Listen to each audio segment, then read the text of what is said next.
നഗരത്തിന്റെ ഹൃദയഭാഗത്ത് തലയുയർത്തി നിന്നിരുന്ന 5 നില ഷോപ്പിംഗ് മാളായിരുന്നു രാജശേഖർ ഗ്രാൻഡ് മാൾ. നഗരത്തിലെ ഏറ്റവും വലിയ മാളെന്നറിയപ്പെട്ടിരുന്ന ആ കെട്ടിടത്തിൽ എല്ലാ ദിവസവും ആയിരക്കണക്കിന് ആളുകൾ വന്നു പോകും. ബ്രാൻഡഡ് വസ്ത്രങ്ങൾ, സ്വർണ്ണാഭരണങ്ങൾ, വില കൂടിയ മൊബൈൽ ഫോണുകൾ, ഇലക്ട്രോണിക്സ് ഷോറൂമുകൾ, കുട്ടികളുടെ കളിസ്ഥലം, മൾട്ടിപ്ലക്സ് തിയേറ്റർ, വലിയ ഫുഡ് കോർട്ട്. ഒരു കുടുംബത്തിന് വേണ്ടതെല്ലാം ആ മാളിൽ ഉണ്ടായിരുന്നു. രാവിലെ 9 മണി മുതൽ രാത്രി 11 മണി വരെ ആ മാൾ ജനങ്ങളെ കൊണ്ട് നിറഞ്ഞു നിൽക്കും. എന്നാൽ അവസാനത്തെ ഉപഭോക്താവും പുറത്തുപോയാൽ മാത്രമാണ് മറ്റൊരു ലോകം അവിടെ ഉണരുന്നത്. കടകളുടെ ഷട്ടറുകൾ ഒന്നൊന്നായി താഴ്ന്നു. ലൈറ്റുകളുടെ പകുതിയും അണഞ്ഞു. വലിയ ഹാളിൽ മുഴങ്ങിയിരുന്ന ആളുകളുടെ ശബ്ദത്തിന് പകരം നിശബ്ദത സ്ഥാനം പിടിച്ചു. ആ സമയത്താണ് ക്ലീനിംഗ് സ്റ്റാഫ് ജോലിക്കിറങ്ങുന്നത്. ആ സംഘത്തിലെ ഏറ്റവും പ്രായം കുറഞ്ഞ ആളായിരുന്നു 23 വയസ്സുള്ള അർജുൻ. കയ്യിൽ മോപ്പും ബക്കറ്റുമായി ഓരോ നിലയും വൃത്തിയാക്കുകയായിരുന്നു അവൻ. ജോലി തുടങ്ങിയിട്ട് 2 വർഷം കഴിഞ്ഞെങ്കിലും പലർക്കും അവൻ്റെ പേര് പോലും അറിയില്ലായിരുന്നു. ഡേയ് ക്ലീനറേ, അല്ലെങ്കിൽ എടോ ഒന്നിവിടേക്ക് വന്നേ, അങ്ങനെയായിരുന്നു എല്ലാവരും വിളിച്ചിരുന്നത്. പക്ഷെ അതിലൊന്നും അർജുന് പരാതി ഉണ്ടായിരുന്നില്ല. കാരണം അവന് ഈ ജോലി വെറുമൊരു ജോലി മാത്രമായിരുന്നില്ല, അത് തൻ്റെ കുടുംബത്തിൻ്റെ ആശ്രയമായിരുന്നു. അർജുൻ താമസിച്ചിരുന്നത് നഗരത്തിൽ നിന്നും 10 കിലോമീറ്റർ അകലെയുള്ള ചെറിയൊരു വാടക വീട്ടിലായിരുന്നു. അമ്മ സീത കഴിഞ്ഞ കുറച്ച് വർഷങ്ങളായി പ്രമേഹവും മുട്ടുവേദനയും കാരണം അധികം ജോലിക്ക് പോകാൻ കഴിയാത്ത അവസ്ഥയിലായിരുന്നു. ഇളയ സഹോദരി അമ്മു +2 കഴിഞ്ഞ് നേഴ്സിംഗ് പഠിക്കണമെന്ന സ്വപ്നവുമായി കാത്തിരിക്കുകയായിരുന്നു. അച്ഛൻ ജീവിച്ചിരുന്നപ്പോൾ ആ കുടുംബത്തിന് വലിയ ബുദ്ധിമുട്ടൊന്നും ഉണ്ടായിരുന്നില്ല. അച്ഛൻ ചെറിയൊരു ഇലക്ട്രിക്കൽ റിപ്പയർ ഷോപ്പ് നടത്തുകയായിരുന്നു. വീട്ടിലെ പഴയ ഫാൻ മുതൽ വലിയ മോട്ടോറുകൾ വരെ നന്നാക്കാൻ അദ്ദേഹത്തിന് കഴിവുണ്ടായിരുന്നു. ചെറുപ്പം മുതൽ അച്ഛൻ്റെ കൂടെ നടന്ന അർജുൻ യന്ത്രങ്ങളെ ഭയക്കാതെ അതിനെ സ്നേഹിക്കാൻ പഠിച്ചിരുന്നു. ഒരു മെഷീനിൽ ചെറിയൊരു വ്യത്യാസം വന്നാൽ പോലും അതവൻ്റെ ശ്രദ്ധയിൽപ്പെടുമായിരുന്നു. പക്ഷേ വിധി ആ കുടുംബത്തെ അധിക നാൾ സന്തോഷത്തോടെ ജീവിക്കാൻ അനുവദിച്ചില്ല. ഒരപകടത്തിൽ അച്ഛൻ മരിച്ചതോടെ എല്ലാം മാറിമറിഞ്ഞു. കടയടഞ്ഞു, കടങ്ങൾ കൂടി. പഠനം പാതി വഴിയിൽ ഉപേക്ഷിച്ച് ജോലി അന്വേഷിക്കേണ്ടി വന്നത് അർജുനായിരുന്നു. പല സ്ഥലങ്ങളിലും ജോലി അന്വേഷിച്ചെങ്കിലും കിട്ടിയത് ഈ മാളിലെ ക്ലീനറുടെ ജോലിയായിരുന്നു. ശമ്പളം കുറവായിരുന്നു, എന്നാൽ അതുകൊണ്ടാണ് വീട്ടിൽ അടുപ്പ് പുകയുന്നത്. അതിനാൽ അർജുൻ ഒരിക്കലും തൻ്റെ ജോലിയെ ചെറുതായി കണ്ടില്ല. അന്ന് രാത്രിയും പതിവ് പോലെ 3-ാം നില വൃത്തിയാക്കുകയായിരുന്നു. അപ്പോഴാണ് മാളിൻ്റെ മാനേജർ വിക്രം അവിടേക്ക് വന്നത്. അർജുൻ, നാളെ രാവിലെ രാജശേഖരൻ സാർ വരും. ഒരു പൊടി പോലും കാണാൻ പാടില്ല, എല്ലാം തിളങ്ങി നിൽക്കണം. ശരി സാർ.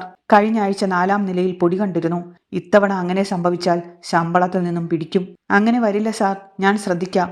വിക്രം ഒന്നും പറയാതെ നടന്നുപോയി. അർജുൻ വീണ്ടും ജോലിയിലേക്ക് തിരിഞ്ഞു. സമയം രാത്രി 12:30 കഴിഞ്ഞിരുന്നു. മാളിലെ ഭൂരിഭാഗം ജീവനക്കാരും വീട്ടിലേക്ക് പോയിരുന്നു.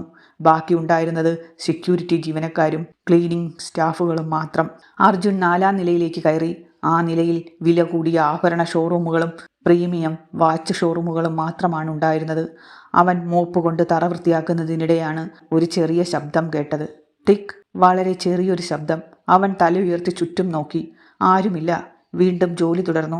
2 മിനിറ്റ് കഴിഞ്ഞപ്പോൾ അതേ ശബ്ദം വീണ്ടും കേട്ടു. ടിക് ടിക്. ഇത്തവണ അവൻ ആ ശബ്ദം വന്ന ഭാഗത്തേക്ക് നടന്നു. ഒരു ചുമരിനോട് ചേർന്നിരുന്ന വലിയ ഇലക്ട്രിക് പാനലിൻ്റെ അടുത്ത് നിന്നാണ് ആ ശബ്ദം വരുന്നത്. അർജുൻ കുറച്ചു നേരം അവിടെ നിന്നു. പിന്നീട് ശബ്ദം നിന്നു.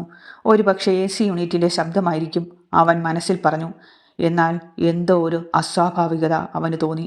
കാരണം കഴിഞ്ഞ 2 വർഷമായി എല്ലാ രാത്രിയും ഇതേ നില വൃത്തിയാക്കുന്ന ആളായിരുന്നു അവൻ. ഇങ്ങനെ ഒരു ശബ്ദം ഇതുവരെ കേട്ടിട്ടില്ല. അവൻ വീണ്ടും ജോലിയിലേക്ക് തിരിഞ്ഞു. പക്ഷേ മനസ്സ് മുഴുവൻ ആ ശബ്ദത്തിലായിരുന്നു. അന്ന് രാത്രി ജോലി കഴിഞ്ഞ് എല്ലാവരും പുറത്തേക്ക് പോകുമ്പോഴും അർജുൻ ഒരിക്കൽ കൂടി ആ ഇലക്ട്രിക്കൽ പാനലിലേക്ക് തിരിഞ്ഞു നോക്കി. അപ്പോൾ അവൻ മറ്റൊരു കാര്യം ശ്രദ്ധിച്ചു.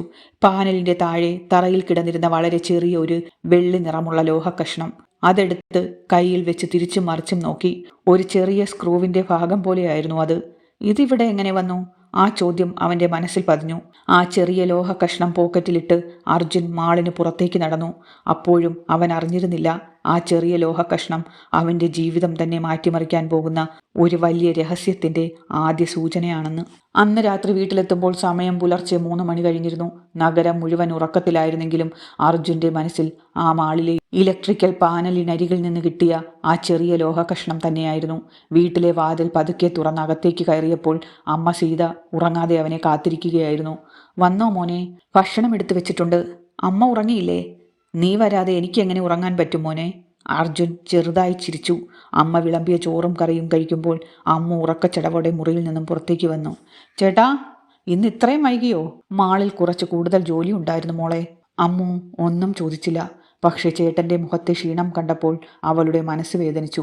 രാവിലെ എല്ലാവരും ഉറക്കമുണർന്ന ശേഷം അമ്മു തൻ്റെ നേഴ്സിംഗ് കോളേജിൻ്റെ അപേക്ഷാ ഫോം അർജുൻ്റെ മുന്നിൽ കൊണ്ടുവന്നു. ചേട്ടാ, അപേക്ഷ സമർപ്പിക്കാനുള്ള അവസാന തീയതി അടുത്ത ആഴ്ചയാണ്. അർജുൻ അത് വാങ്ങി നോക്കി. അഡ്മിഷൻ ഫീസ് കണ്ടപ്പോൾ ഒരു നിമിഷം അവൻ നിശബ്ദനായി.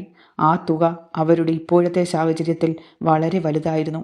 അത് ശ്രദ്ധിച്ച അമ്മ ഉടൻ പറഞ്ഞു, സാരമില്ല ചേട്ടാ, ഈ വർഷം വേണ്ട, നമുക്ക് അടുത്ത വർഷം നോക്കാം. അർജുൻ ഉടനെ തല കുലുക്കി. ഇല്ല, നിന്റെ പഠനം മുടക്കില്ല. എങ്ങനെയെങ്കിലും ഞാൻ പണം കണ്ടെത്തും. ഇത് കേട്ടുകൊണ്ടുവന്ന അമ്മയുടെ കണ്ണുകൾ നിറഞ്ഞു. നീ ഒറ്റയ്ക്ക് എത്ര കാലം ഇങ്ങനെ കഷ്ടപ്പെടുമോനെ? അച്ഛനുണ്ടായിരുന്നെങ്കിൽ ഇതിലും കൂടുതൽ ചെയ്തേനെ അമ്മേ. അത്രയും പറഞ്ഞ് അവൻ വിഷയം മാറ്റി. വൈകുന്നേരം വീണ്ടും ജോലിക്കായി മാളിലെത്തിയപ്പോൾ പതിവ് പോലെ എല്ലാവരും തിരക്കിലായിരുന്നു. ഓരോ കടയിലും ആളുകൾ നിറഞ്ഞു. കുട്ടികൾ കളിസ്ഥലത്ത് ഓടി നടക്കുന്നു. ഫുഡ് കോർട്ടിൽ ഇരിക്കാൻ പോലും സ്ഥലമില്ല. ഇതെല്ലാം നോക്കിക്കൊണ്ട് അർജുൻ തൻ്റെ ജോലി തുടങ്ങി. രാത്രി മാളടയ്ക്കാൻ തുടങ്ങുമ്പോൾ മാനേജർ വിക്രം എല്ലാ ജീവനക്കാരെയും വിളിച്ചുകൂട്ടി. എല്ലാവരും ശ്രദ്ധിക്കണം. എല്ലാവരും അയാളെ നോക്കി. ഈ ആഴ്ച നമ്മുടെ മാളിൽ പുതിയ ഡയമണ്ട് ജ്വല്ലറി എക്സിബിഷൻ തുടങ്ങുകയാണ്. ഏകദേശം 25 കോടി രൂപയുടെ ആഭരണങ്ങളാണ് എത്തുന്നത്. അതുകൊണ്ട് സുരക്ഷയിൽ ഒരു വിട്ടുവീഴ്ചയും പാടില്ല. സെക്യൂരിറ്റി ഹെഡ് രഞ്ജിത്ത് തലയാട്ടി. ഇന്നു മുതൽ രാത്രിയിൽ ഓരോ മണിക്കൂറിലും മുഴുവൻ നിലകളും പരിശോധിക്കണം. അർജുൻ ഇതെല്ലാം കേട്ടുനിന്ന്. മീറ്റിംഗ് കഴിഞ്ഞപ്പോൾ വിക്രം എല്ലാവരോടും പിരിഞ്ഞു പോകാൻ പറഞ്ഞു. രാത്രി 12:30 ക്ലീനിംഗ് തുടങ്ങി. അർജുൻ നേരെ 4-ാം നിലയിലേക്ക് പോയി. ഇന്നലെ ഉണ്ടായ അതേ ശബ്ദം വീണ്ടും കേൾക്കുമോ എന്നറിയാനായിരുന്നു അവൻ്റെ ആകാംക്ഷ. അവൻ പതുക്കെ ആ ഇലക്ട്രിക്കൽ പാനലിനടുത്തെത്തി. ചില നിമിഷങ്ങൾ ഒന്നും സംഭവിച്ചില്ല. പിന്നെ വീണ്ടും അതേ ശബ്ദം, ടിക് ടിക്. ഇത്തവണ അത് കൂടുതൽ വ്യക്തമായിരുന്നു. അവൻ പാനലിൻ്റെ ചുറ്റും ശ്രദ്ധിച്ചു. അപ്പോഴാണ് ഒരു ചെറിയ കാര്യം അവൻ്റെ ശ്രദ്ധയിൽപ്പെട്ടത്. പാനലിൻ്റെ ഒരു സ്ക്രൂ പുതിയതുപോലെ തിളങ്ങുന്നു. ബാക്കിയുള്ള സ്ക്രൂകൾക്ക് പഴക്കമുണ്ടായിരുന്നു. ഇതാരാണ് മാറ്റിയത്? അവൻ മനസ്സിൽ ചോദിച്ചു. അപ്പോഴേക്കും പിന്നിൽ നിന്നും ഒരു ശബ്ദം കേട്ടു. ഡേയ്, എന്താ അവിടെ നോക്കുന്നത്? തിരിഞ്ഞു നോക്കിയപ്പോൾ സെക്യൂരിറ്റി ഹെഡ് രഞ്ജിത്ത് ആയിരുന്നു. ഒന്നുമില്ല സാർ, ഒരു ശബ്ദം കേട്ടതുപോലെ തോന്നി. രഞ്ജിത്ത് പാനലിലേക്കൊന്ന് നോക്കി. അത് നിന്റെ ജോലിയല്ല, നിന്റെ പണി പോയി നീ നോക്ക്. പോ. ശരി സാർ. അർജുൻ ഒന്നും പറയാതെ തിരിഞ്ഞു നടന്നു. പക്ഷേ രഞ്ജിത്ത് അവിടെ നിന്ന് പോകാതെ കുറച്ചു നേരം ആ പാനലിനെ നോക്കി നിൽക്കുന്നത് അർജുൻ ദൂരെ നിന്ന് കണ്ടു. ഇയാൾ എന്തിനാണ് ഇത്ര നേരം അവിടെ നിൽക്കുന്നത്? അവൻ്റെ സംശയം കൂടിക്കൊണ്ടിരുന്നു. ജോലി തീരാൻ ഏകദേശം 1 മണിക്കൂർ ബാക്കിയുള്ളപ്പോൾ അർജുൻ ഗ്രൗണ്ട് ഫ്ലോറിലേക്ക് ഇറങ്ങി. അവിടെയുള്ള സ്റ്റോർ റൂമിന് സമീപം വൃത്തിയാക്കുന്നതിനിടെയാണ് പുറത്തുനിന്ന് ഒരു ചെറിയ ചരക്ക് വാൻ അകത്തേക്ക് കയറി വരുന്നത് അവൻ കണ്ടത്. രാത്രി 2 മണിക്ക് ശേഷം ഒരു വാഹനവും അകത്തേക്ക് വരാറില്ല. അതായിരുന്നു മാളിലെ നിയമം. വാഹനത്തിൻ്റെ പുറകുവശത്തൊരു കമ്പനിയുടെ പേരും എഴുതിയിരുന്നില്ല. ഡ്രൈവർ ഇറങ്ങി ചുറ്റുമൊന്ന് നോക്കി. പിന്നെ നേരെ സ്റ്റോർ റൂമിലേക്ക് നടന്നു. കുറച്ചു നേരം കഴിഞ്ഞ് മാനേജർ വിക്രമും അവിടേക്കെത്തി. ഇരുവരും പതുക്കെ സംസാരിക്കുന്നുണ്ടായിരുന്നു. ദൂരം കൂടുതലായതുകൊണ്ട് ഒന്നും കേൾക്കാൻ കഴിഞ്ഞില്ല. 5 മിനിറ്റിന് ശേഷം വാനിൽ നിന്നും 2 വലിയ പെട്ടികൾ ഇറക്കി സ്റ്റോർ റൂമിലേക്ക് കൊണ്ടുപോയി. അർജുൻ അതെല്ലാം നോക്കി നിന്നു. ഇത്ര രാത്രിയിൽ എന്തിനാണ് സാധനങ്ങൾ കൊണ്ടുവരുന്നത്? അവൻ സ്വയം ചോദിച്ചു. സാധാരണ എല്ലാ സാധനങ്ങളും പകൽ സമയത്താണ് എത്താറുള്ളത്. ഇതാദ്യമായാണ് ഇങ്ങനെ ഒരു കാഴ്ച കാണുന്നത്. അതേസമയം വിക്രം പെട്ടെന്ന് തിരിഞ്ഞു നോക്കി. അർജുൻ അവിടെ നോക്കി നിൽക്കുന്നത് അയാൾ കണ്ടു. വിക്രത്തിൻ്റെ മുഖം പെട്ടെന്ന് മാറി. അയാൾ വേഗത്തിൽ അർജുൻ്റെ അടുത്തേക്ക് നടന്നു. നീ ഇവിടെ എന്താ ചെയ്യുന്നത്? ഞാനിവിടെ വൃത്തിയാക്കുകയായിരുന്നു സാർ. വൃത്തിയാക്കൽ കഴിഞ്ഞാൽ ഉടൻ നീ നിന്റെ അടുത്ത പണിയിലേക്ക് പോകണം. ആവശ്യമില്ലാത്ത കാര്യങ്ങൾ നോക്കി നിൽക്കണ്ട. ശരി സാർ. അർജുൻ പെട്ടെന്ന് അവിടെ നിന്ന് നടന്നു നീങ്ങി. പക്ഷെ നടക്കുമ്പോഴും അവൻ്റെ മനസ്സിൽ ഒരേ ഒരു ചോദ്യം മാത്രമായിരുന്നു. ഒരു സ്ക്രൂ, ഒരു വിചിത്രമായ ശബ്ദം, അർദ്ധരാത്രിയിൽ എത്തിയ പേരില്ലാത്ത വാൻ, മാനേജറുടെ അസാധാരണമായ പെരുമാറ്റം. ഇതെല്ലാം വെറും യാദൃശ്ചിക സംഭവങ്ങളാണോ? അതോ ഇതിനു പിന്നിൽ ആരും അറിയാത്ത മറ്റെന്തെങ്കിലും രഹസ്യമുണ്ടോ? അടുത്ത ദിവസം അർജുൻ പതിവിലും നേരത്തെയാണ് ജോലിക്കെത്തിയത്. കഴിഞ്ഞ രാത്രിയിലെ സംഭവങ്ങൾ മനസ്സിൽ നിന്നും മായുന്നില്ലായിരുന്നു. ചെറിയ ചെറിയ കാര്യങ്ങൾ തമ്മിൽ എന്തോ ബന്ധമുണ്ടെന്ന തോന്നൽ അവനെ വിട്ടുമാറിയില്ല. മാളിലേക്ക് കയറുമ്പോൾ തന്നെ അവനൊരു മാറ്റം ശ്രദ്ധിച്ചു. 4-ാം നിലയിലെ ഡയമണ്ട് ജ്വല്ലറി ഷോറൂമിന് മുന്നിൽ പുതിയ സുരക്ഷാ സംവിധാനങ്ങൾ സ്ഥാപിക്കുകയായിരുന്നു. അധിക CCTV ക്യാമറകളും സെൻസറുകളും ഇലക്ട്രോണിക് ലോക്ക് ലോക്കുകളും ഒന്നൊന്നായി ഘടിപ്പിക്കപ്പെടുകയായിരുന്നു. മാനേജർ വിക്രം അവിടെ നിന്നുകൊണ്ട് എല്ലാ ജോലികളും നേരിട്ട് നോക്കിക്കൊണ്ടിരിക്കുന്നു. അർജുൻ തൻ്റെ ജോലി ആരംഭിച്ചെങ്കിലും കണ്ണുകൾ ഇടയ്ക്കിടെ അങ്ങോട്ടായിരുന്നു. ഉച്ചയോടെ തൊഴിലാളികൾ പോയപ്പോൾ ഒരു ഇലക്ട്രീഷ്യൻ തൻ്റെ ടൂൾ ബോക്സ് അവിടെ മറന്നുവെച്ച് പുറത്തേക്ക് പോയി. അത് കണ്ട അർജുൻ ആ ബോക്സ് എടുത്ത് അവൻ്റെ പിന്നാലെ ഓടി. ചേട്ടാ, നിങ്ങളുടെ ടൂൾ ബോക്സ്. ഇലക്ട്രീഷ്യൻ തിരിഞ്ഞ് നന്ദിയോടെ അത് വാങ്ങി. നന്ദി മോനെ. ഓ, ഇതെടുക്കാതെ പോയിരുന്നെങ്കിൽ വലിയ പ്രശ്നമായേനെ. അപ്പോഴാണ് അർജുൻ ഒരു കാര്യം ചോദിച്ചത്. ചേട്ടാ, ഇന്നലെ രാത്രി ഇലക്ട്രിക് പാനലിൽ എന്തെങ്കിലും ജോലി നടന്നിരുന്നോ? ഇലക്ട്രീഷ്യൻ അത്ഭുതത്തോടെ അവനെ നോക്കി. ഇല്ലല്ലോ, ആ പാനലിൽ കഴിഞ്ഞ കുറച്ച് മാസമായി ആരും കൈവച്ചിട്ടില്ല. ആ മറുപടി കേട്ടപ്പോൾ അർജുൻ്റെ മനസ്സിൽ വീണ്ടും സംശയം ശക്തമായി. കാരണം ഇന്നലെ രാത്രി അവൻ കണ്ട പുതിയ സ്ക്രൂ അവിടെ എങ്ങനെ വന്നു? രാത്രിയായപ്പോൾ വീണ്ടും ക്ലീനിങ് ജോലി തുടങ്ങി. ഈ പ്രാവശ്യം അർജുൻ മനഃപൂർവ്വം 4-ാം നിലയിലാണ് കൂടുതൽ സമയം ചെലവഴിച്ചത്. രാത്രി 1 മണിയോടെ സെക്യൂരിറ്റി ജീവനക്കാർ ഓരോ നിലയും പരിശോധിച്ചു പോയി. എല്ലാവരും പോയ ശേഷം അവൻ പതുക്കെ വീണ്ടും ആ ഇലക്ട്രിക്കൽ പാനലിൻ്റെ അടുത്തെത്തി. ചുറ്റും ആരുമില്ലെന്ന് ഉറപ്പുവരുത്തി. അവൻ കൈകൊണ്ട് പാനലിൻ്റെ വാതിൽ പതുക്കെ സ്പർശിച്ചു. അപ്പോഴാണ് മറ്റൊരു കാര്യം ശ്രദ്ധയിൽപ്പെട്ടത്. പാനലിൻ്റെ താഴെയുള്ള നിലത്ത് വളരെ ചെറിയ അളവിൽ വെളുത്ത പൊടി കിടക്കുന്നു. അത് സാധാരണ സിമൻറ്റ് പൊടിയായിരുന്നില്ല. അർജുൻ കുറച്ച് പൊടി വിരലിലെടുത്ത് നോക്കി. മണം പോലും വ്യത്യസ്തമായിരുന്നു. അതൊരു ചെറിയ പേപ്പറിൽ പൊതിഞ്ഞ് പോക്കറ്റിലിട്ടു. ഇതെന്താണെന്നറിയണം, അവൻ മനസ്സിൽ പറഞ്ഞു. അപ്പോഴേക്കും ലിഫ്റ്റ് തുറക്കുന്ന ശബ്ദം കേട്ടു. അവൻ വേഗം മോപ്പെടുത്ത് വൃത്തിയാക്കുന്നത് പോലെ അഭിനയിച്ചു. ലിഫ്റ്റിൽ നിന്നും ഇറങ്ങിയത് അക്കൗണ്ട്സ് ഓഫീസർ മായയായിരുന്നു. രാത്രിയിൽ അവളെ ആദ്യമായാണ് അർജുൻ അവിടെ കാണുന്നത്. അവൾ നേരെ വിക്രമിൻ്റെ ഓഫീസിലേക്ക് നടന്നു. 10 മിനിറ്റിന് ശേഷം വിക്രമും മായയും ഒരുമിച്ച് പുറത്തു വന്നു. ഇരുവരുടെയും മുഖത്ത് നല്ല ടെൻഷൻ ഉണ്ടായിരുന്നു. മായയുടെ കയ്യിൽ ഒരു കറുത്ത ഫയലും ഉണ്ടായിരുന്നു. അവർ അർജുനെ കണ്ടപ്പോൾ പെട്ടെന്ന് സംസാരം നിർത്തി. ഇവൻ ഇപ്പോഴും പോയില്ലേ? വിക്രം പതുക്കെ ചോദിച്ചു. ക്ലീനിങ് തീർന്നിട്ടില്ല സാർ, അർജുൻ മറുപടി പറഞ്ഞു. വിക്രം ഒന്നും പറയാതെ നടന്നകന്നു. പക്ഷെ മായ ഒരിക്കൽ തിരിഞ്ഞ് അർജുനെ ഒന്ന് നോക്കി. ആ നോട്ടത്തിൽ എന്തോ ഒരു ഭയമുണ്ടായിരുന്നു. അടുത്ത ദിവസം വൈകുന്നേരം അർജുൻ വീട്ടിലെത്തിയപ്പോൾ അമ്മു വരാന്തയിലിരുന്ന് പഠിക്കുകയായിരുന്നു. ചേട്ടാ, കുറച്ച് ദിവസമായി എന്തോ ഭയങ്കര ആലോചനയാണല്ലോ. അർജുൻ ചിരിക്കാൻ ശ്രമിച്ചു.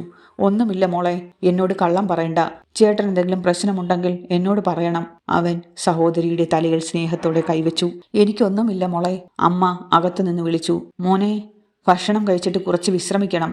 നിന്റെ മുഖം കണ്ടാൽ തന്നെ അറിയാം ക്ഷീണം. അർജുൻ ഭക്ഷണം കഴിക്കുമ്പോൾ മനസ്സ് മാളിലായിരുന്നു. ആ വെളുത്ത പൊടി എന്താണ്? പുതിയ സ്ക്രൂ ആരാണ് ഘടിപ്പിച്ചത്? രാത്രിയിൽ മായ എന്തിനാണ് ഓഫീസിൽ വന്നത്? ഈ ചോദ്യങ്ങൾ അവനെ വിട്ടുമാറിയിരുന്നില്ല. അന്ന് രാത്രി ജോലിക്ക് പോകുന്നതിന് മുമ്പ് അർജുൻ ഒരു തീരുമാനമെടുത്ത്. ഇനി വെറുതെ സംശയിച്ചാൽ മാത്രം പോരാ, സത്യം കണ്ടെത്തണം. അന്ന് രാത്രി മാളടച്ച ശേഷം അവൻ പതിവ് പോലെ ജോലി തുടർന്നു. പക്ഷേ 2 മണിയാകുന്നതിന് മുമ്പേ സ്റ്റോർ റൂമിന് സമീപമുള്ള ഒരു വലിയ തൂണിൻ്റെ പിന്നിൽ ഒളിച്ചു നിന്നു. കുറച്ച് മിനിറ്റുകൾക്കകം പിന്നെ മുമ്പത്തെ രാത്രിയിൽ കണ്ട അതേ വെള്ള നിറത്തിലുള്ള ചരക്ക് വാൻ വീണ്ടും മാളിൻ്റെ പിൻവശത്തെ ഗേറ്റിലൂടെ അകത്തേക്ക് കയറി. ഈ പ്രാവശ്യം അർജുൻ ഡ്രൈവറുടെ മുഖം വ്യക്തമായി കണ്ടു. അത് മാളിലെ ജീവനക്കാരനല്ല. ഡ്രൈവർ വണ്ടിയിൽ നിന്നും ഇറങ്ങിയ ഉടനെ മറ്റൊരാൾ അവൻ്റെ അടുത്തേക്ക് നടന്നു. ആളെ കണ്ട നിമിഷം അർജുൻ ഞെട്ടിപ്പോയി. അത് സെക്യൂരിറ്റി ഹെഡ് രഞ്ജിത്തായിരുന്നു. ഇരുവരും കൈകൊടുത്ത് സംസാരിച്ച ശേഷം സ്റ്റോർ റൂമിൻ്റെ വാതിൽ തുറന്നകത്തേക്ക് കയറി. അർജുൻ്റെ നെഞ്ചിടിപ്പ് കൂടി. ഇവിടെ എന്തോ നടക്കുന്നു. അവൻ പതുക്കെ അവരുടെ പിന്നാലെ നടന്നു. സ്റ്റോർ റൂമിൻ്റെ വാതിലിനടുത്തെത്തിയപ്പോൾ അകത്തു നിന്ന് ഒരു വാചകം മാത്രം വ്യക്തമായി അവൻ്റെ ചെവിയിൽ പതിച്ചു. ഇനി 3 ദിവസം മാത്രം, അതിനുശേഷം എല്ലാം തീരും. ആ വാക്കുകൾ കേട്ടതോടെ അർജുൻ്റെ ശരീരമാകെ ഒരു വിറയൽ പടർന്നു. അർജുൻ ശ്വാസം പോലും പിടിച്ചു വെച്ചുകൊണ്ട് സ്റ്റോർ റൂമിൻ്റെ വാതിലിന് സമീപം നിന്നു. അകത്തുള്ള സംസാരം വ്യക്തമായി കേൾക്കാൻ കഴിയുന്നില്ല. എന്നാൽ 2 പേരല്ല, 3-4 പേർ കൂടി അകത്തുണ്ടെന്ന് അവന് മനസ്സിലായി. ഇടയ്ക്ക് വലിയ പെട്ടികൾ വലിച്ചു നീക്കുന്ന ശബ്ദവും കേൾക്കാമായിരുന്നു. അവൻ പതുക്കെ വാതിലിൻ്റെ ചെറിയ വിടവിലൂടെ അകത്തേക്ക് നോക്കി. വലിയ കാർഡ്ബോർഡ് പെട്ടികൾ ഒന്നിനു മുകളിൽ ഒന്നായി അടുക്കി വെച്ചിരിക്കുന്നു. രഞ്ജിത്തും ആ അജ്ഞാതനായ ഡ്രൈവറും അവയിൽ നിന്നും ചിലത് തുറന്നു നോക്കി എന്തൊക്കെയോ പരിശോധിക്കുകയാണ്. പക്ഷെ പെട്ടികളുടെ മറവിൽ നിന്നതുകൊണ്ട് അകത്തെന്താണെന്ന് വ്യക്തമായി കാണാൻ അവന് കഴിഞ്ഞില്ല. അപ്പോഴാണ് അർജുൻ്റെ പോക്കറ്റിലുണ്ടായിരുന്ന മൊബൈൽ ഫോൺ ചെറുതായി വൈബ്രേറ്റ് ചെയ്തത്. അവൻ പെട്ടെന്ന് സൈലൻ്റാക്കി. ഭാഗ്യം, അകത്തുള്ളവർ അത് കേട്ടില്ല. 5 മിനിറ്റോളം അവൻ അവിടെ തന്നെ നിന്നു. കുറച്ചു കഴിഞ്ഞപ്പോൾ വാതിൽ തുറക്കുന്ന ശബ്ദം കേട്ടു. ഒളിക്കാൻ സമയം കിട്ടിയില്ല. തൊട്ടടുത്ത് കിടന്നിരുന്ന വലിയ പ്ലാസ്റ്റിക് ഡ്രമ്മുകളുടെ പിന്നിലേക്ക് അവൻ വേഗത്തിൽ മാറി നിന്നു. രഞ്ജിത്തും ഡ്രൈവറും പുറത്തേക്കിറങ്ങി. നാളെ രാത്രി അവസാന ലോഡെത്തും, ഡ്രൈവർ പതുക്കെ പറഞ്ഞു. ശരി, അതുവരെ എല്ലാം റെഡിയായിരിക്കും, രഞ്ജിത്ത് മറുപടി നൽകി. അവർ 2 പേരും നടന്നു നീങ്ങിയ ശേഷം മാത്രമാണ് അർജുൻ ശ്വാസം നേരെ വിട്ടത്.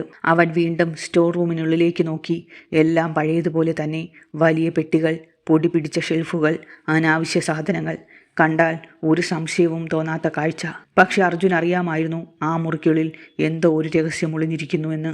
അടുത്ത ദിവസം രാവിലെ വീട്ടിലെത്തിയിട്ടും അവന് ഉറങ്ങാൻ കഴിഞ്ഞില്ല. അമ്മ പലതവണ ഉറങ്ങാൻ പറഞ്ഞെങ്കിലും അവൻ്റെ മനസ്സ് സമ്മതിച്ചില്ല.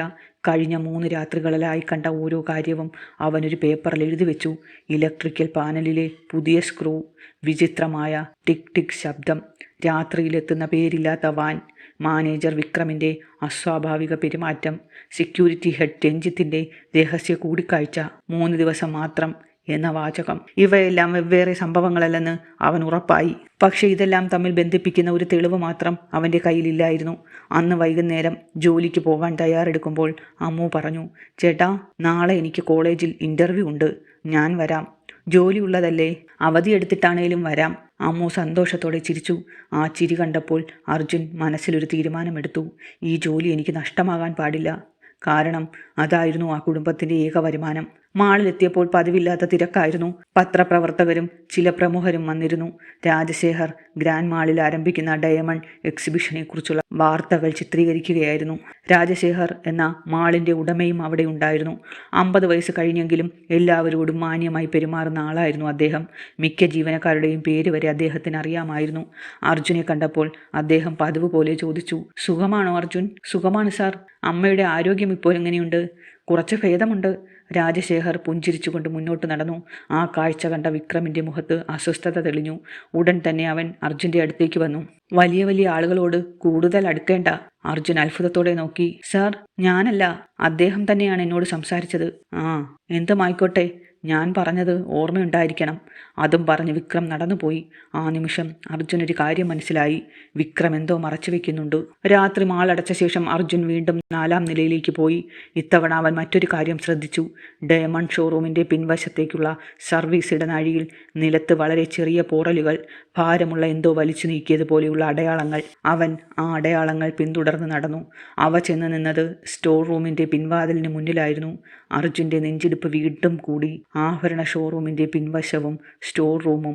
അവൻ ചുറ്റും നോക്കി. ആരുമില്ല. സ്റ്റോർ റൂമിൻ്റെ പിൻവാതിൽ സാധാരണ എപ്പോഴും പൂട്ടിയിട്ടിരിക്കേണ്ടതാണ്. പക്ഷേ ഇന്ന് വാതിലിൻ്റെ താഴെയുള്ള ചെറിയൊരു വെളിച്ചം പുറത്തേക്ക് വരുന്നു.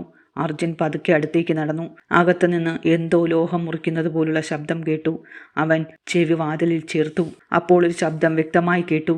ഇന്നൊരു രാത്രി കൂടി കഴിഞ്ഞാൽ ഈ വഴി ആരും കണ്ടെത്തില്ല. ആ വാക്കുകൾ കേട്ട അർജുൻ വാതിൽ തള്ളി തുറക്കാൻ കൈ നീട്ടിയ നിമിഷം പിന്നിൽ നിന്നും ആരോ അവൻ്റെ തോളിൽ ശക്തമായി പിടിച്ചു. അർജുൻ ഞെട്ടിത്തിരിഞ്ഞു. ആരാണെന്ന് കണ്ടപ്പോൾ അവൻ്റെ മുഖം വിളറി. അർജുൻ പെട്ടെന്ന് തിരിഞ്ഞു നോക്കി. പിന്നിൽ നിന്നത് മാളിലെ സീനിയർ ഇലക്ട്രീഷ്യനായ മുരളിയായിരുന്നു. അയ്യോ ചേട്ടാ, നിങ്ങളായിരുന്നോ? അർജുൻ ആശ്വാസത്തോടെ ചോദിച്ചു. മുരളി ചുറ്റും നോക്കി പതുക്കെ ചോദിച്ചു, നീ ഇവിടെ എന്താണ് ചെയ്യുന്നത്? ഞാൻ വെറുതെ വൃത്തിയാക്കാൻ വന്നതാണ്. മുരളി അർജുൻ്റെ കണ്ണുകളിലേക്ക് സൂക്ഷിച്ചു നോക്കി. കള്ളം പറയണ്ട. കഴിഞ്ഞ കുറച്ച് ദിവസമായി നീ എന്തൊക്കെയോ അന്വേഷിക്കുകയാണ്. ഞാൻ ശ്രദ്ധിക്കുന്നുണ്ട്. അർജുൻ കുറച്ചു നേരം മിണ്ടാതെ നിന്നു. പിന്നീട് പതുക്കെ ചോദിച്ചു, ചേട്ടാ, ഈ മാളിൽ എന്തെങ്കിലും ശരിയല്ലാത്ത കാര്യം നടക്കുന്നുണ്ടോ? മുരളിയുടെ മുഖം ഒരു നിമിഷം മങ്ങി. അദ്ദേഹം ഉടനെ മറുപടി പറഞ്ഞില്ല. പകരം അർജുൻ്റെ കയ്യിൽ പിടിച്ച് അവനെ അവിടെ നിന്ന് കുറച്ച് ദൂരേക്ക് കൊണ്ടുപോയി. ഇനി നീ ഒരിക്കലും ആ സ്റ്റോർ റൂമിൻ്റെ അടുത്തേക്ക് പോകരുത്. എന്തുകൊണ്ട്? ഇങ്ങോട്ട് ചോദ്യം വേണ്ട. ഞാൻ പറയുന്നത് കേട്ടാൽ മതി. പക്ഷേ അർജുൻ, ചില കാര്യങ്ങൾ നീ അറിയാതിരിക്കുന്നതാണ് നല്ലത്. ആ വാക്കുകൾ പറഞ്ഞ് മുരളി വേഗത്തിൽ നടന്നു നീങ്ങി. അർജുൻ അവിടെ തന്നെ നിന്നു. മുരളിയുടെ ശബ്ദത്തിൽ ഭീഷണിയല്ല ഉണ്ടായിരുന്നത്, ഭയമായിരുന്നു. അടുത്ത ദിവസം ജോലി കഴിഞ്ഞ് വീട്ടിലേക്ക് മടങ്ങുമ്പോൾ അർജുൻ വഴിയരികിലെ ഒരു ചായക്കടയിൽ നിന്നു. മുരളിയും അവിടെ ഉണ്ടായിരുന്നു. അർജുനെ കണ്ടപ്പോൾ മുരളി തന്നെ അടുത്തേക്ക് വിളിച്ചു. വാടാ, ഒരു ചായ കുടിക്കാം. ഇരുവരും മിണ്ടാതെയാണ് കുറച്ചുനേരം ഇരുന്നത്. അവസാനം മുരളി സംസാരിച്ചു തുടങ്ങി. മാളിൽ ഞാൻ 15 വർഷമായി ജോലി ചെയ്യുന്നു. അർജുൻ ശ്രദ്ധയോടെ കേട്ട്. മുമ്പ് അവിടെയെല്ലാം വളരെ നല്ല രീതിയിലായിരുന്നു. ഉടമ രാജശേഖർ എല്ലാവരെയും കുടുംബാംഗങ്ങളെ പോലെയാണ് കണ്ടിരുന്നത്. പിന്നെ ആരാണ് മാറിയത്? 3 വർഷം മുമ്പ് അത് സംഭവിച്ചു. അന്ന് മുതൽ മാനേജർ വിക്രമിനാണ് എല്ലാ അധികാരവും കിട്ടിയത്. മുരളി ഒരു നിമിഷം നിർത്തി. അതിനുശേഷം പല പഴയ ജീവനക്കാരും രാജിവെച്ചു. എന്തുകൊണ്ട്? ആരുമൊന്നും തുറന്നു പറഞ്ഞില്ല.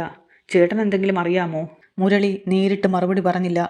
ഞാനൊന്നും കണ്ടിട്ടില്ല. പക്ഷെ പല രാത്രികളിലും സാധാരണ സമയത്തിന് ശേഷം ചില വാഹനങ്ങൾ വരുന്നത് ഞാൻ കണ്ടിട്ടുണ്ട്. അതേ വാനാണോ? മുരളി അമ്പരന്ന് അർജുനെ നോക്കി. നീയും കണ്ടോ? അർജുൻ പതുക്കെ തലകുലുക്കി. ഇരുവരും കുറച്ചുനേരം മിണ്ടാതെയിരുന്നു.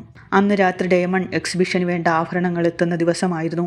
മാളിന് ചുറ്റും പോലീസ് സുരക്ഷയും സ്വകാര്യ സുരക്ഷയും വർദ്ധിപ്പിച്ചിരുന്നു. വില കൂടിയ ആഭരണങ്ങൾ ഒന്നൊന്നായി അകത്തേക്ക് കൊണ്ടുപോവുകയായിരുന്നു. ഓരോ പെട്ടിയും സ്കാൻ ചെയ്ത ശേഷമാണ് ഷോറൂമിലേക്ക് മാറ്റിയത്. അർജുൻ ദൂരെ നിന്ന് അതെല്ലാം നോക്കി. അവൻ്റെ മനസ്സിൽ മറ്റൊരു ചോദ്യം ഉയർന്നു.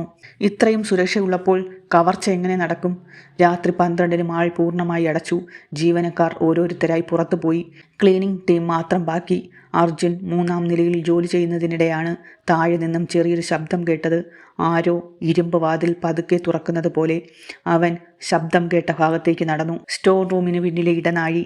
അവിടെ എത്തിയപ്പോൾ വാതിൽ വീണ്ടും അടയുന്ന ശബ്ദം കേട്ടു. അവൻ ഓടി അവിടേക്ക് എത്തുമ്പോഴേക്കും ആരെയും കണ്ടില്ല. നിലത്ത് മാത്രം ഒരു ചെറിയ കറുത്ത പ്ലാസ്റ്റിക് കാർഡ് കിടക്കുന്നുണ്ടായിരുന്നു. അർജുൻ അതെടുത്തു. അതൊരു ആക്സസ് കാർഡായിരുന്നു. അതിൽ യാതൊരു പേരുമില്ല, ഒരു നമ്പർ മാത്രം, A17. അവൻ അത് പോക്കറ്റിലിട്ടു. ഇതാരുടേതായിരിക്കും? രാവിലെ ജോലി കഴിഞ്ഞ് വീട്ടിലേക്ക് പോകുമ്പോൾ മാളിൻ്റെ പ്രധാന കവാടത്തിന് സമീപം ഒരു വലിയ ബോർഡ് സ്ഥാപിക്കുന്നത് അവൻ കണ്ടു. അതിലെഴുതിയിരിക്കുന്നു, ഡയമണ്ട് ഹെറിറ്റേജ് എക്സിബിഷൻ. നാളെ രാവിലെ 10 മണിക്ക് ഉദ്ഘാടനം. ആഭരണങ്ങളുടെ ആകെ മൂല്യം 32 കോടി. അർജുൻ ഒരു നിമിഷം ആ ബോർഡിലേക്ക് നോക്കി നിന്നു. അപ്പോഴാണ് പിന്നിൽ നിന്നും 2 ജീവനക്കാർ സംസാരിക്കുന്നത് അവൻ കേട്ടത്.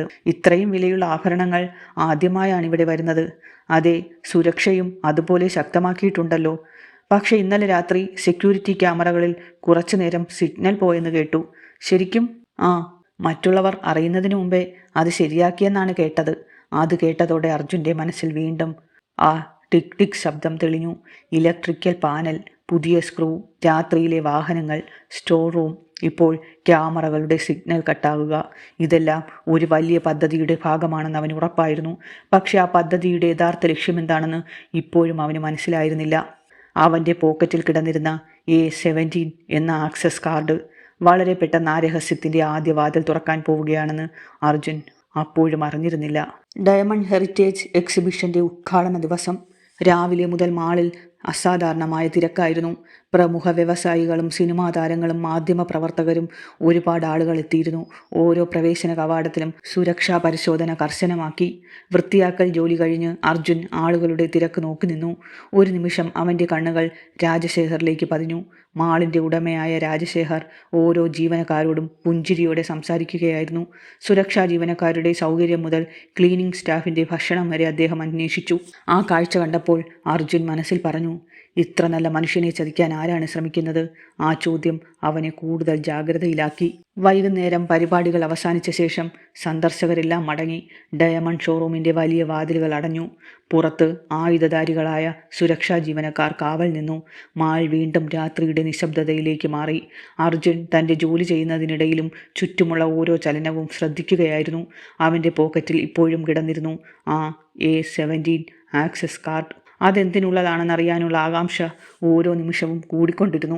രാത്രി 1:30 കഴിഞ്ഞപ്പോൾ 4-ാം നിലയിലെ ജോലി തീർന്നു. അർജുൻ പതുക്കെ സ്റ്റോർ റൂമിൻ്റെ പിന്നിലെ ഇടനാഴിയിലേക്ക് നടന്നു. അവിടെ ആരുമില്ല.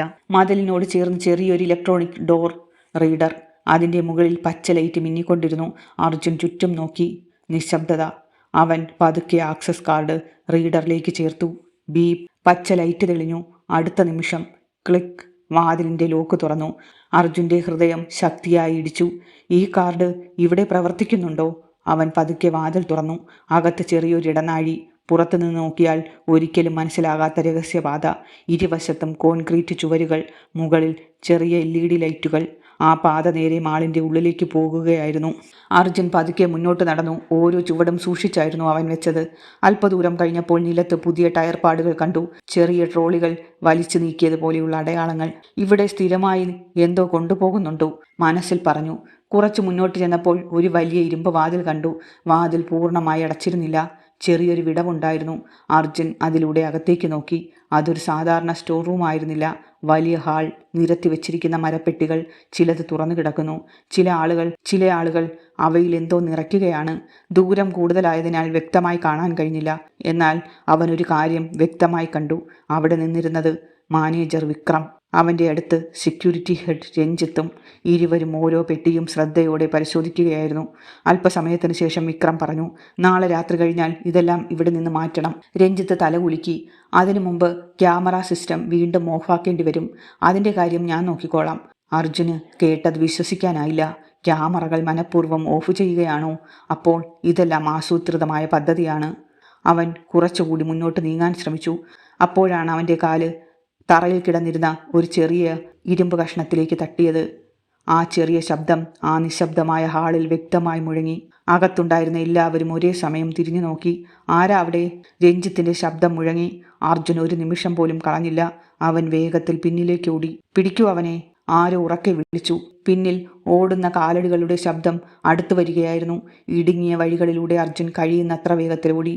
മുന്നിൽ പുറത്തേക്കുള്ള വാതിൽ. അവൻ ഓടിയെത്തി വാതിൽ തുറന്ന് പുറത്തേക്ക് ചാടി. ഉടൻ വാതിലടച്ച് ലോക്ക് ചെയ്തു. പിന്നിൽ നിന്നും ശക്തമായി വാതിലിൽ ഇടിക്കുന്ന ശബ്ദം കേട്ടു. പക്ഷേ ഏതാനും നിമിഷങ്ങൾക്കകം എല്ലാം വീണ്ടും നിശബ്ദമായി. അർജുൻ ചുമരിൽ ചാരി നിന്ന് കിതച്ചു. ഇനി ഒരു കാര്യം ഉറപ്പായിരുന്നു. മാളിനുള്ളിൽ വലിയൊരു രഹസ്യ പ്രവർത്തനം നടക്കുന്നുണ്ട്. പക്ഷേ അതിലും വലിയൊരു കാര്യം അവനെ ഭയപ്പെടുത്തി. അകത്തുണ്ടായിരുന്നവർ അവിടെ ആരോ വന്നതായി മനസ്സിലാക്കിയിരിക്കുന്നു. ഇനി മുതൽ അവർ കൂടുതൽ ജാഗ്രതയിലായിരിക്കും. അർജുൻ അറിയാതെ തന്നെ അവരുടെ കണ്ണിലെ ഒരു കരടായി മാറിക്കഴിഞ്ഞിരുന്നു. ആ രാത്രിയിലെ സംഭവത്തിന് ശേഷം അർജുൻ ഒരു നിമിഷം പോലും മനസ്സമാധാനമുണ്ടായില്ല. ആ രഹസ്യപാതയിലേക്ക് താൻ നടന്ന കാര്യം അവർ മനസ്സിലാക്കിയിട്ടുണ്ടോ? അല്ലെങ്കിൽ വെറും സംശയം മാത്രമാണോ? ഈ ചോദ്യങ്ങളുമായി അവൻ ജോലി തീർത്ത് വീട്ടിലേക്ക് മടങ്ങി. രാവിലെ വീട്ടിലെത്തിയിട്ടും ഉറക്കം അവൻ്റെ കണ്ണുകളിലേക്ക് വന്നില്ല. അമ്മ സീത അത് ശ്രദ്ധിച്ചു. മോനെ, കുറച്ച് ദിവസമായി നിന്റെ മുഖത്ത് ഒരു സമാധാനവുമില്ല. ജോലി സ്ഥലത്ത് എന്തെങ്കിലും പ്രശ്നമുണ്ടോ? അർജുൻ ചെറുതായി പുഞ്ചിരിച്ചു. ഒന്നുമില്ലമ്മേ, ജോലി തിരക്കാണ്. അമ്മ വിശ്വസിച്ചില്ല. പക്ഷേ കൂടുതൽ ചോദിച്ചുമില്ല. അമ്മു കോളേജിലേക്ക് പോകാൻ തയ്യാറെടുക്കുകയായിരുന്നു. അഡ്മിഷൻ കിട്ടിയ സന്തോഷം അവളുടെ മുഖത്ത് തെളിഞ്ഞിരുന്നു. ചേട്ടാ, ഇന്ന് ഫീസ് അടയ്ക്കാനുള്ള അവസാന ദിവസമാണ്. അർജുൻ പോക്കറ്റിൽ നിന്നും ഒരു കവർ എടുത്ത് അവൾക്ക് നൽകി. ഇതിൽ നിനക്ക് ആവശ്യത്തിനുള്ള പണമുണ്ട്. സൂക്ഷിച്ചു കൊണ്ടുപോയിക്കോണം. അമ്മു കണ്ണ് നിറഞ്ഞ് ചേട്ടനെ നോക്കി. ചേട്ടാ, ചേട്ടൻ ഇനി എപ്പോഴാണ് നിങ്ങൾക്ക് വേണ്ടി ജീവിക്കുന്നത്? അർജുൻ ചിരിച്ചുകൊണ്ട് പറഞ്ഞു. നീ പഠിച്ച് വലിയ ആളാകുന്ന ദിവസം. അന്ന് എനിക്ക് വിശ്രമിക്കാം. ആ വാക്കുകൾ കേട്ട് അമ്മയുടെ കണ്ണുകളും നിറഞ്ഞു. വൈകുന്നേരം മാളിലെത്തിയ അർജുൻ ഒരു മാറ്റം ശ്രദ്ധിച്ചു. സെക്യൂരിറ്റി ജീവനക്കാർ പതിവിലും കൂടുതൽ പരിശോധന നടത്തുകയാണ്. ഓരോ ജീവനക്കാരുടെയും ബാഗ് തുറന്ന് പരിശോധിക്കുന്നു. ID കാർഡ് 2 തവണ പരിശോധിക്കുന്നു. അർജുൻ തൻ്റെ ബാഗ് പരിശോധനയ്ക്ക് നൽകി. രഞ്ജിത്ത് തന്നെയാണ് പരിശോധിച്ചത്. ബാഗിനുള്ളിലെ ഓരോ സാധനവും എടുത്തു നോക്കി. അവസാനം അർജുൻ്റെ മുഖത്തേക്കൊന്ന് നോക്കി. ഇന്നലെ രാത്രി ജോലി കഴിഞ്ഞ് നീ എത്ര മണിക്കാണ് പോയത്? അപ്രതീക്ഷിതമായ ചോദ്യം കേട്ട് അർജുൻ ഒന്ന് പതറി. പതിവ് സമയത്ത് തന്നെ സാർ. ഉറപ്പാണോ? അതെ. രഞ്ജിത്ത് കുറച്ചു നേരം അവനെ തന്നെ നോക്കി നിന്നു. പിന്നീട് ബാഗ് തിരികെ നൽകി. പോ. അർജുൻ നടന്നു നീങ്ങി. പക്ഷേ പിന്നിൽ നിന്നും രഞ്ജിത്തിൻ്റെ നോട്ടം ഇപ്പോഴും തൻ്റെ മേലുണ്ടെന്ന് അവന് തോന്നി. രാത്രി 12:30 ക്ലീനിങ് തുടങ്ങി. അർജുൻ മനഃപൂർവ്വം 4-ാം നിലയിലേക്ക് പോയില്ല. സാധാരണ ജോലി മാത്രം ചെയ്തു. താനൊന്നും സംശയിക്കുന്നില്ലെന്ന തോന്നൽ അവർക്കുണ്ടാകണമെന്നായിരുന്നു അവൻ്റെ തീരുമാനം. പക്ഷേ രാത്രി 2 മണിയോടെ 3-ാം നിലയിലെ ഫുഡ് കോർട്ടിൽ ജോലി ചെയ്യുമ്പോൾ താഴെ നിന്നൊരു ശബ്ദം കേട്ടു. ഒരു മനുഷ്യൻ വേഗത്തിൽ ഓടുന്നത് പോലെ. അവൻ താഴേക്ക് നോക്കി. കറുത്ത ജാക്കറ്റ് ധരിച്ച ഒരാൾ സ്റ്റോർ റൂമിൻ്റെ ഭാഗത്തേക്ക് ഓടുന്നു. കുറച്ച് സെക്കൻഡുകൾക്കകം മറ്റൊരാൾ അവൻ്റെ പിന്നാലെ എത്തി. ഇരുവരും സംസാരിച്ചുകൊണ്ട് അകത്തേക്ക് കയറി. അർജുൻ ദൂരെ നിന്നതുകൊണ്ട് മുഖം വ്യക്തമായില്ല. പക്ഷേ ഒരാളുടെ നടത്തം അവന് പരിചിതമായിരുന്നു. അത് വിക്രമാണെന്ന് അവന് തോന്നി. കുറച്ചു കഴിഞ്ഞ് മുരളി അർജുൻ്റെ അടുത്തേക്ക് വന്നു. ഇന്ന് നീ 4-ാം നിലയിലേക്ക് പോകരുത്. എന്താ ചേട്ടാ?